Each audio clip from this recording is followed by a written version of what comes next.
کړی دی. 1283 نمبر حدیث مبارک دی عن انس رضی الله عنه.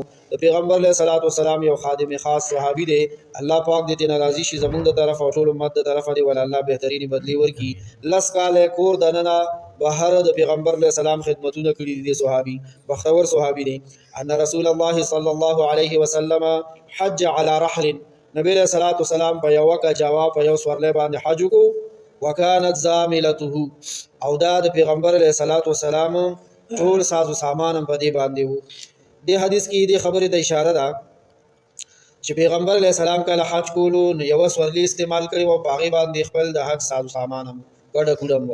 نو یو خو کې زمونږ د پیغمبر علیه الصلوۃ والسلام تواضع او عاجزۍ ته اشاره ده چې پیغمبر علیه السلام تواضع او عاجزي کوله.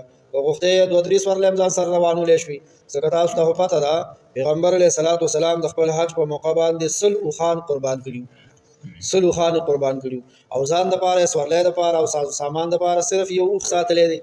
او بل دا د خبرې ته اشاره ده چې حاجی صاحب دی کوشش دا کوي عمره والا دی کوشش دا کوي چې په دې سفر کې څومره خپل کړه کوډه مختصر ساتل شي مختصر دی وساتي. رواه البخاری او دا حدیث امام بخاری رحمه الله روایت کړی. یا ارحم الراحمین یا ارحم الراحمین یا ذل جلال والاکرام یا ذل جلال والاکرام اللهم انک عفو کریم تحب العفو فاعف عنا یا رسول